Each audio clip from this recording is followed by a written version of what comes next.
Let's move to another major story. Let's take you to Bangkok, where we can see the Singapore Airlines flight 321 on the ground there. Now, that, of course, follows the severe turbulence which forced the pilot to make an emergency landing.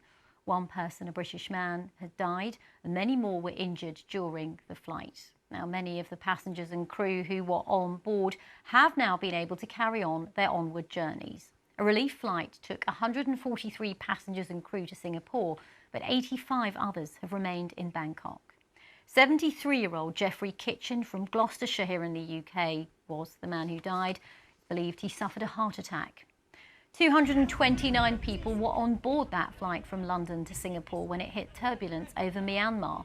More than 30 people were injured, 7 critically. The pilot had to make an emergency diversion, which landed in Bangkok.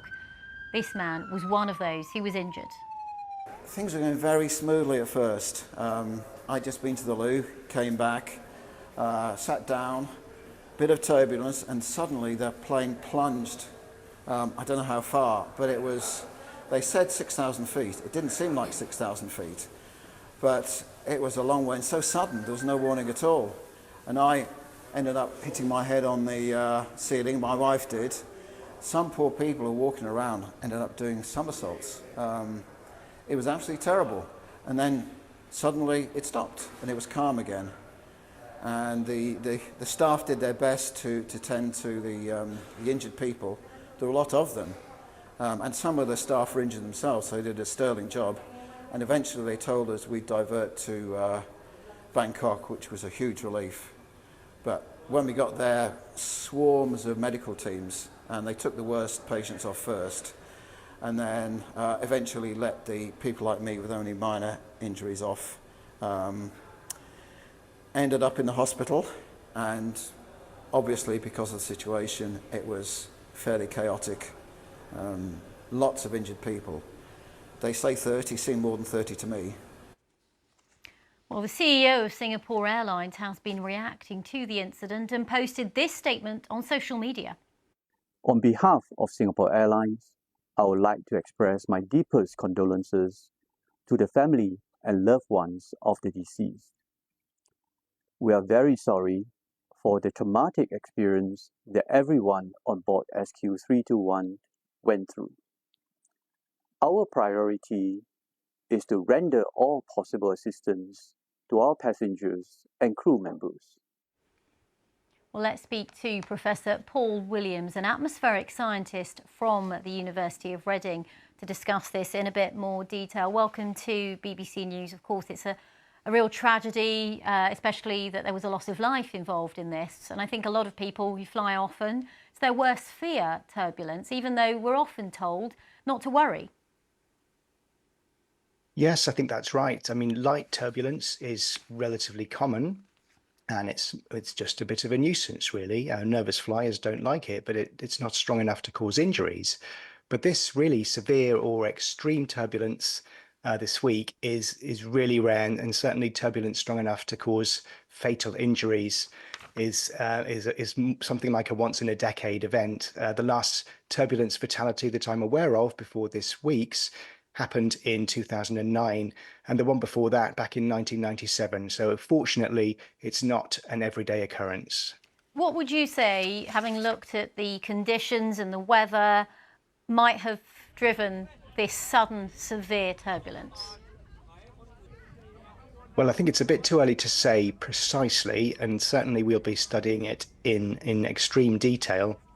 Essentially, there are 3 possibilities because there are 3 different kinds of turbulence in the atmosphere at flight cruising levels. So storms, of course, can generate turbulence. Actually, flying over mountains can also be quite a bumpy experience. And there's a 3rd category, which is actually invisible. We call it clear air turbulence.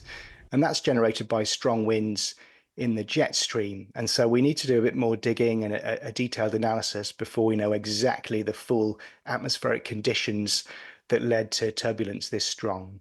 I'm just reading something that you wrote earlier, though, talking about evidence that turbulence is increasing because of climate change. Just tell us more about your thinking on that. Yes, I'm afraid so.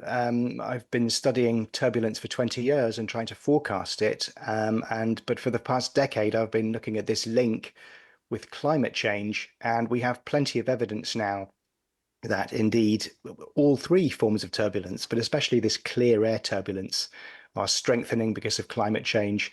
The particular way the temperatures are warming in relation to the jet stream. So we know that since 1979, there's been a 15% increase in something called the wind shear in the jet stream, and that's led to a 55% increase in the amount of severe turbulence over the North Atlantic, for example, today compared to 1979.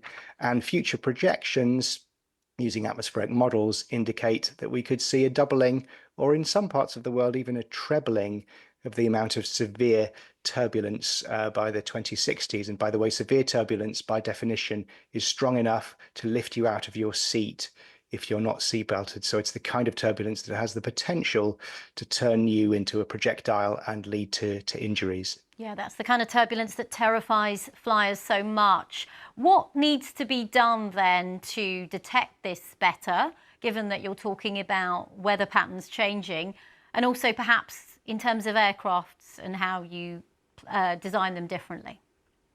I think one thing we can do is improve the accuracy of turbulence forecasts. So these are specialized forecasts, a bit like weather forecasts, but really specialized forecasts for the aviation sector, mapping out turbulence over the next 18 hours.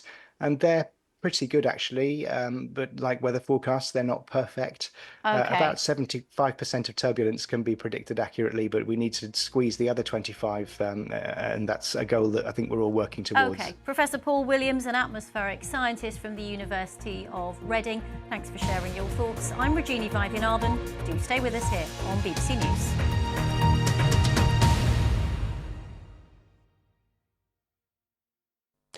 Hello, pretty grim spell of weather for some of you.